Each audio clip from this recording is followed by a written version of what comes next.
Welcome back to Daily Principle, where we turn timeless wisdom into practical principles that help you master your time, sharpen your focus, and build a life of meaningful success.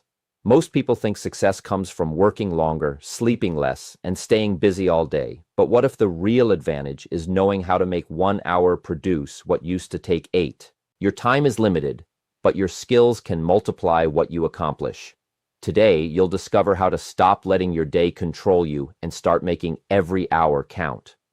The real advantage of wealthy and successful people is not always extraordinary intelligence or genius.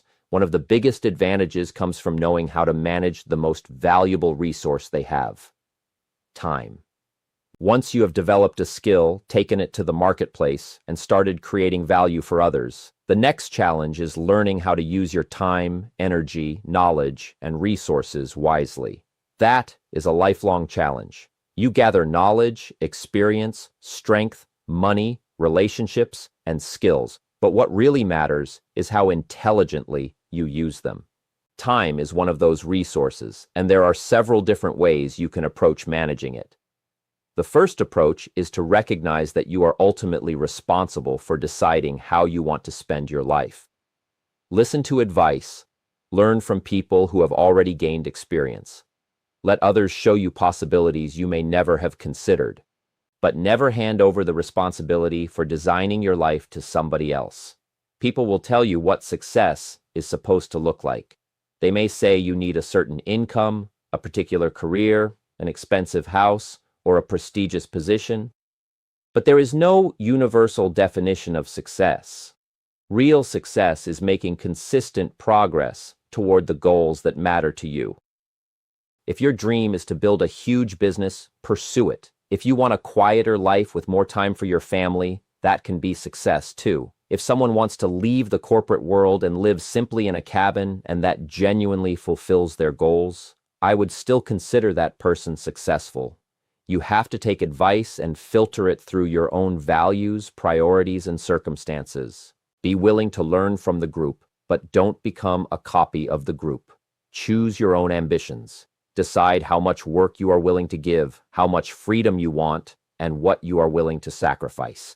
Sometimes success means moving forward faster, sometimes it means deliberately slowing down.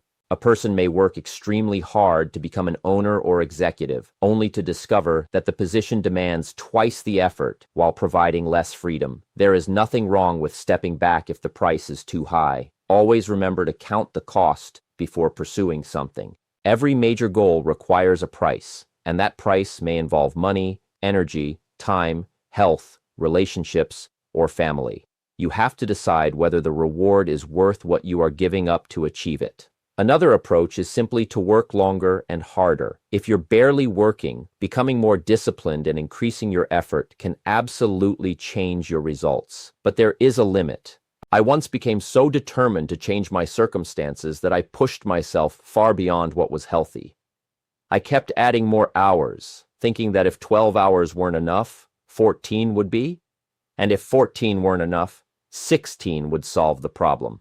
Eventually, I realized something important. What good is becoming wealthy if you destroy your health before you have the opportunity to enjoy it? Hard work matters, but it must be sustainable. You need enough energy to enjoy the results of your effort. The fourth approach is to become more valuable by developing better skills. This is where real efficiency begins. A task that once took you 8 hours may eventually take 1 hour because you've learned how to do it better. Something that once took a month may eventually take a few days because your experience has increased your effectiveness. Skills allow you to multiply your time. Instead of communicating with one person at a time, you may learn to communicate with 5, 10, 50, or even thousands of people at once. Your knowledge can reach more people without requiring the same amount of additional time. That is leverage. Ultimately, you have to decide whether you are controlling your day or allowing your day to control you. You may begin the morning with a plan, only to discover by evening that everyone else's demands have determined how you spent your time. The goal is to stay in charge. A normal working day can be enough when it is used properly. The number of hours is not the only thing that matters. What you accomplish during those hours matters far more. 10 hours of distracted activity may produce less than 4 focused hours of meaningful work. So start with written goals. Know what you're trying to accomplish. Review those goals regularly and organize them according to importance. Then create a practical plan for turning those goals into results. Learn to distinguish major matters from minor ones. Not every conversation deserves the same amount of attention. Not every phone call is important. Not every meeting deserves hours of preparation. Give your greatest time and energy to the things that can genuinely influence your future. And don't confuse movement with achievement. Being exhausted at the end of the day doesn't automatically mean you made progress. You can stay busy for 12 hours and accomplish almost nothing. Always ask yourself, what did all this activity actually produce? Concentration matters too. When you're working, give your attention to the task in front of you.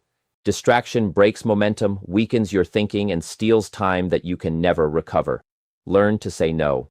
It's easy to agree too quickly and then discover that you've committed yourself to far more than you can realistically handle. Give yourself permission to think before making a commitment. You don't have to accept every invitation, request, or opportunity. And remember this simple principle. When you work, work.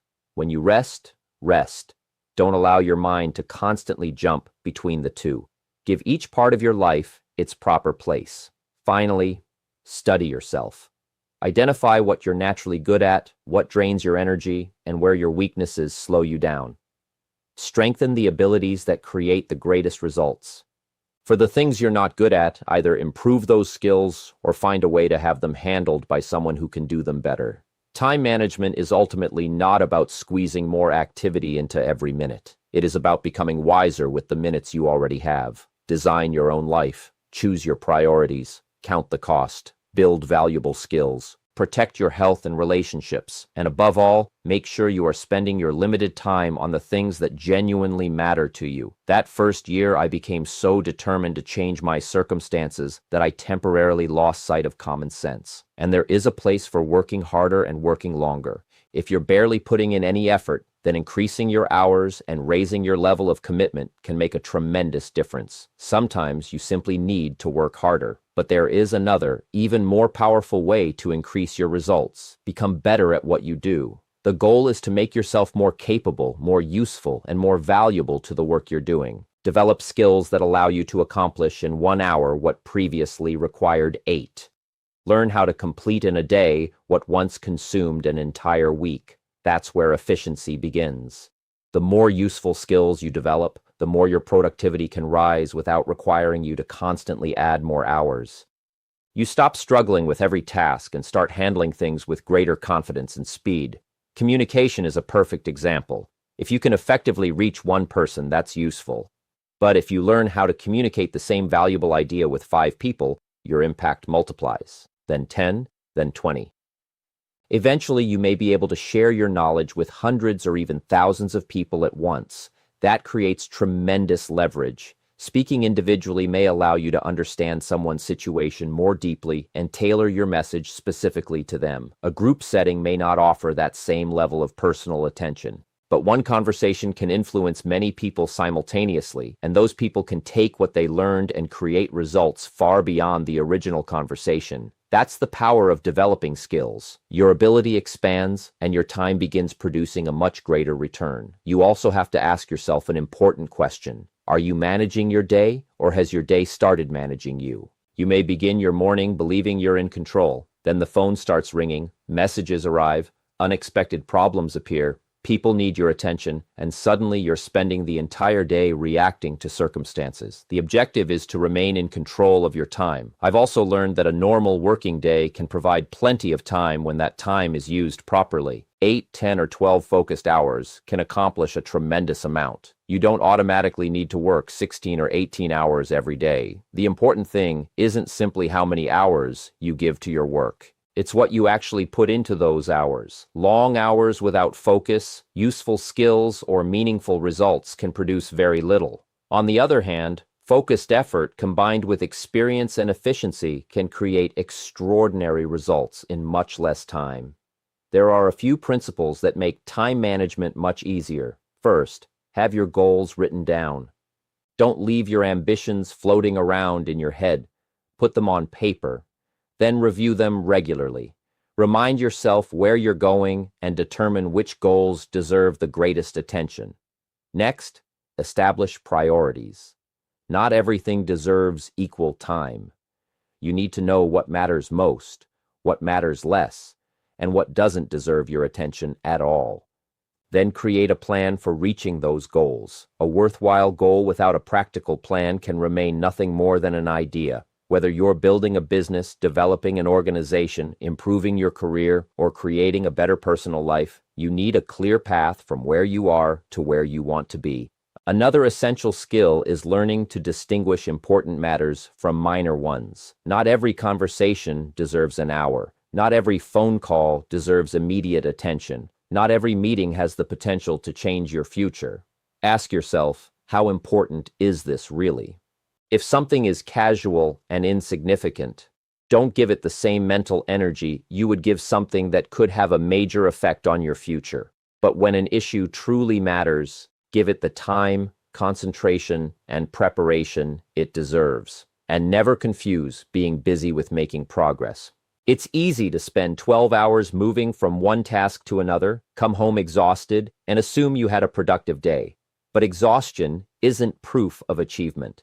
The better question is, what did I actually accomplish? Some people stay busy all day and still end up exactly where they started. They're constantly moving, but they're not moving forward. Don't allow activity to fool you into thinking you're achieving. Concentration is another major part of effective time management. When you're working on something important, give it your full attention. In sports, losing concentration for only a moment can change the entire outcome of a game. Your work can be the same way. Learn to protect your attention and learn to say no. It's very easy to agree too quickly because you don't want to disappoint people. You say yes before you've considered the time, energy, and responsibility involved. Then later you realize you've committed yourself to something you never should have accepted. It's better to pause before committing. You can say, I'm not sure I can take that on right now. Let me think about it. If circumstances change, you can always come back with a different answer. Don't allow your words to create obligations your schedule cannot support. Another simple principle is this: when you're working, work. When you're relaxing, relax.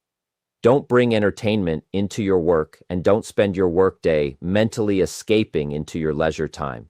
Give each activity its proper place. The fewer unnecessary distractions you allow into your work period, the more effectively you can use it. Finally, study yourself. Find out where you're naturally strong and where you struggle. When you discover a strength, develop it further. When you identify a weakness, decide whether you need to improve it or whether someone else can handle that responsibility more effectively. The purpose of managing time isn't to fill every minute with activity. It's to make your limited time produce something meaningful. Become more skilled, become more focused, know your priorities, protect your attention, say no when necessary, and make sure you're not simply spending your time but investing it in the life you're trying to build. At the end of the day, success isn't about how exhausted you are or how many hours you worked. It's about what those hours produced. Learn to control your time, protect your priorities, develop valuable skills, and focus on what truly matters. Don't spend your life simply staying busy. Build a life that reflects your own goals, your own values, and your own definition of success. If this message gave you a new perspective on time, success, and productivity, make sure to like the video, subscribe to Daily Principle, and turn on notifications so you don't miss the next lesson.